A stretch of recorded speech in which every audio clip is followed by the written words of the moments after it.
My first remembrances of J.D. and the Sunshine Boys, we had made some remark that they'd heard, or they heard we'd made a remark, something regarding the Sunshine Boys, that they didn't feel was complimentary or something. So they said the next time that Blackwood Brothers and Sunshine Boys met, that they were going to whip us. And supposedly that Ace Richmond, who's the manager of the Sunshine Boys, he was going to fight R.W., and J.D. was going to fight me. And so J.D. was 6'6", and I was 5'6". So if that fight had come off, the top of my head and J.D.'s shins would have really been sore. A recent survey made by the National Association of Music Merchants to determine the most popular kind of music in America found it to be religious music of all types. And within this field of entertainment, it is generally conceded that the top gospel quartet in the nation is the Blackwood Brothers Quartet. Over 2 million Blackwood Brothers RCA Victor records have been sold throughout the United States. Their recordings have been shipped to almost every country in the world, with the exception of those countries behind the Iron Curtain. Music and record shops across the nation feature hundreds of Blackwood records and sheet music.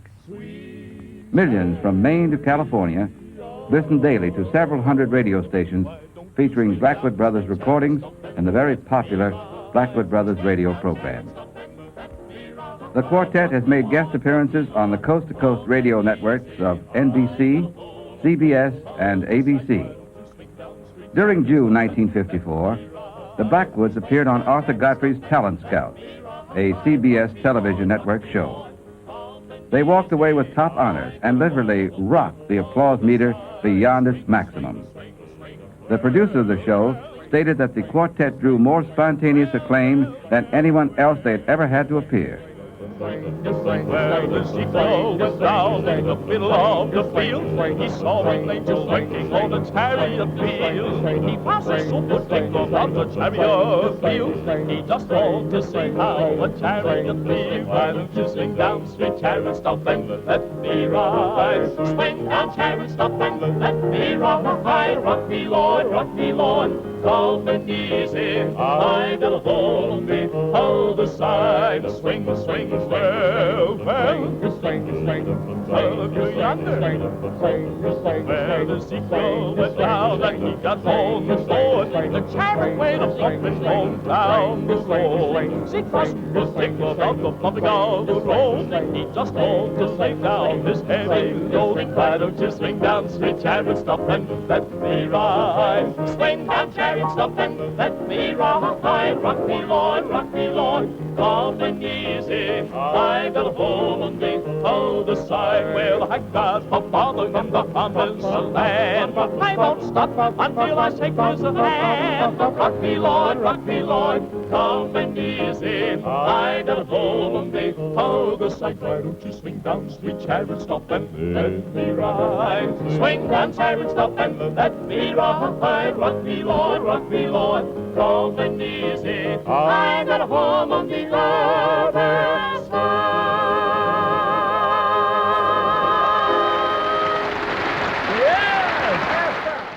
For 3.5 weeks after our appearance on the Godfrey Show, we had a plane crash in Clanton, Alabama. We, at the time, were traveling by private plane.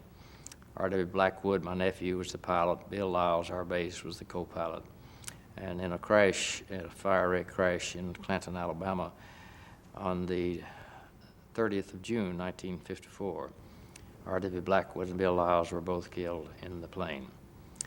The concert that night with the Blackwoods and Statesmen was to have been held in the airport hangar in this little town. And R.W. and Bill had taken the plane up late afternoon to check something out, and something went wrong in the attempt to land, and it crashed. I was standing watching it, as were several hundred people who had already gathered for the concert.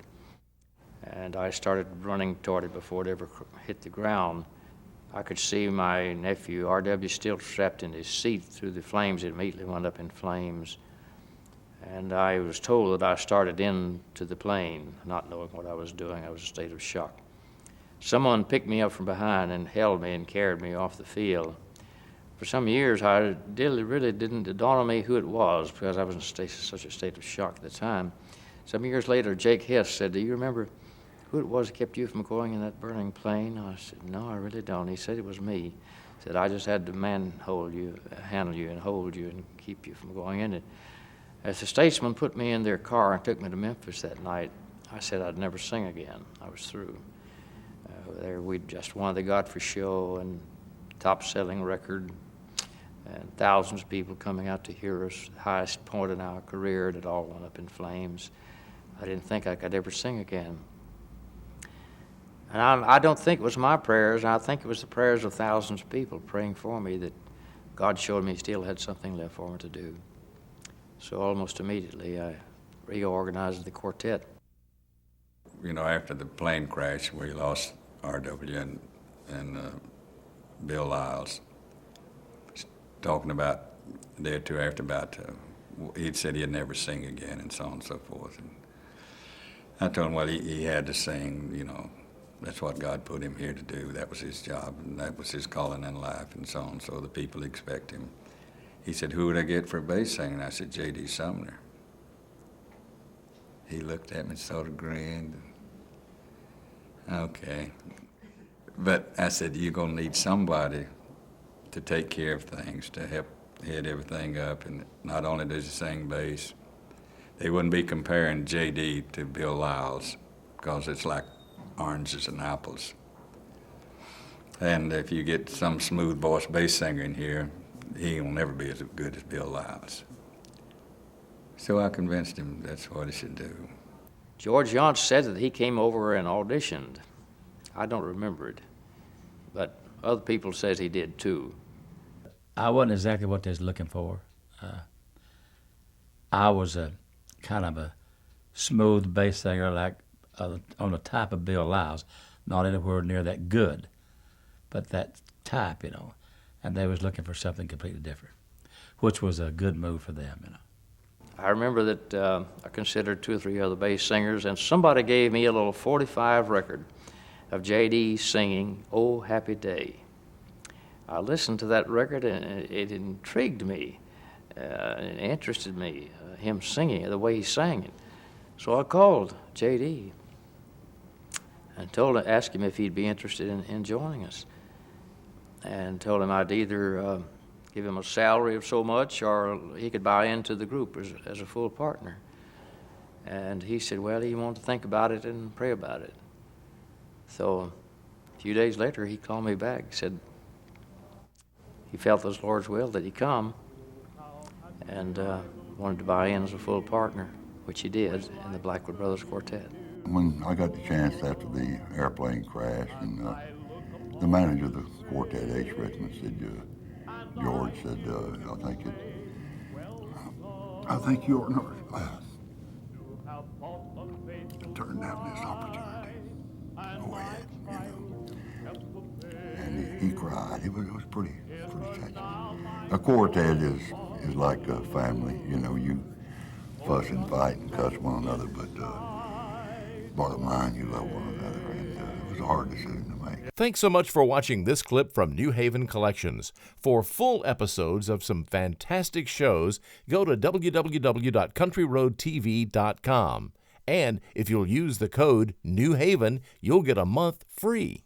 Don't forget, you can see some great performances at 615 Hideaway. Click in the box above to go to their channel. Again, thanks so much for watching.